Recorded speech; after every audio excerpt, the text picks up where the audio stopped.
술과 함께 떠나는 한시 여행 200편의 두 번째 시간입니다. 지난 시간에는 하늘에서 귀양 온 신선 200에 대한 기본적인 이야기를 나누었죠. 오늘은 그의 파란만장한 유랑 초기 시절로 함께 떠나볼까요? 200은 어떤 꿈을 품고 고향을 떠나 드넓은 세상으로 향했을지 그 이야기를 시작합니다. 네, 이백은 부유한 상인이었던 아버지 덕분에 어린 시절을 넉넉하게 보냈습니다. 요즘 말로 금수저였다고 할 수 있죠. 그의 부모님은 아들에게 가업 대신 관직에 나아가는 길을 열어주기 위해 전폭적으로 지원했습니다. 그럼요. 200은 어린 시절부터 남다른 재능을 보였다고 들었어요. 과연 어느 정도였나요? 대단했습니다. 5살에 벌써 육갑을 외웠고 10살에는 제자백가를 다 읽고 시와 부를 짓기 시작했습니다. 20세 때에는 이미 문장력이 한나라 무제 때의 문인 사마상여에 견줄만 하다는 칭찬을 들을 정도였습니다. 정말 놀라운 신동이었죠. 10살에 벌써 시를 지었다니 천재 시인이라는 수식어가 그냥 붙은 게 아니었네요. 그런데 200은 25세가 되자 입신제세, 즉 세상의 뜻을 펼치기 위한 만유, 다시 말해 유랑을 시작했다고 하죠. 왜 과거 시험을 보지 않고 굳이 힘든 유랑의 길을 택했을까요? 그의 아버지도 관직에 나아가길 바랐는데 말이죠. 당시 당나라는 육조시대 이후 지속된 문벌 중시 풍조가 극심했습니다. 상인의 아들이었던 이백은 신분적 제약이 있었던 겁니다. 당시 인재 등용 시스템은 크게 두 가지였습니다. 하나는 우리가 잘 아는 과거제도였고 다른 하나는 천자가 덕행, 재능, 문학 등 다방면의 자질을 갖춘 사람을 전국에서 천거받아 직접 테스트한 후 조정으로 불러들이는 제과 시스템이었습니다. 이백은 이 제과 시스템을 통해 단번에 높은 자리에 오르고 싶은 욕망이 컸던 것으로 추측됩니다. 그러니까 단계별로 올라가는 과거보다는 한 번에 퀀텀 점프를 노린 거네요.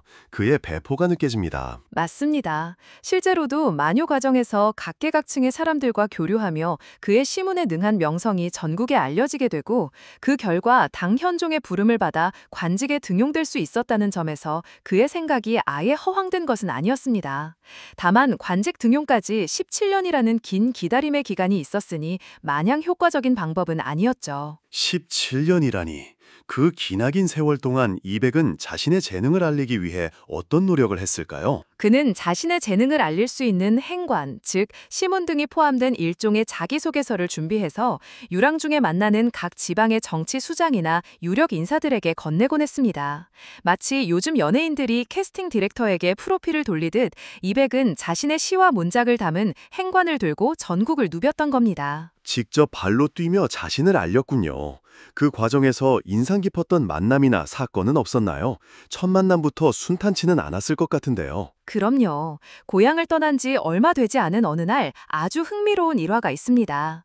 당시 시부로 명성을 떨치던 유주자사 이용을 찾아갔던 일인데요. 이백은 어렵게 이용을 아련하고 편지와 행관을 올렸습니다.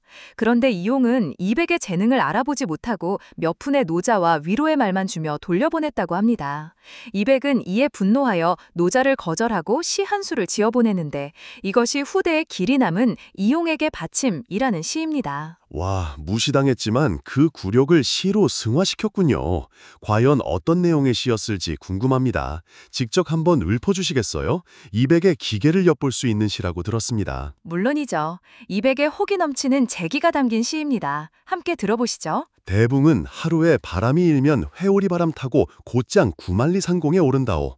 바람이 멎으면 때로 내려오기도 하나 그래도 푸른 바닷물을 물리칠 수 있다오. 세상 사람들 나를 특이하다 보고 나의 큰 말을 들으면 모두 비웃는다오.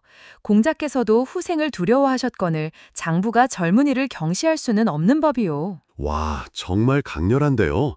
대붕에 자신을 비유해서 자신의 비범함을 드러내고 심지어 공자까지 언급하면서 이용의 연륜이 깊더라도 젊은 자신을 함부로 대해서는 안 된다고 점잖게 꾸짖는 듯한 내용이 정말 인상 깊습니다. 자신의 재능에 대한 확고한 믿음이 없었더라면 불가능한 일이었겠죠. 그렇죠. 이 한편의 시에 200의 호방하고 준이란 재기가 다 담겨 있는 듯합니다. 그리고 이 시를 접한 이용의 반응도 범상치 않았다는 기록이 있습니다. 오호, 글을 그렇게 함부로 보내는 게 아니었구나. 그래도 그 친구 세상일을 너무 간단히 보는군. 나가서 단련을 좀 하는 것도 좋지. 라고 했다고 합니다. 하하, 이용도 이백의 비범함을 나중에서야 알아본 거네요.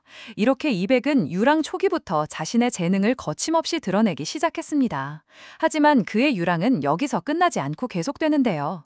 다음 시간에는 이백이 알륙에서 은거 생활을 하며 술과 함께 지낸 시간, 그리고 그 속에서 피어난 주옥 같은 시들을 소개해드릴 예정입니다. 네, 오늘도 술과 떠나는 한시 여행과 함께 해주셔서 감사합니다. 다음 시간에 다시 찾아뵙겠습니다.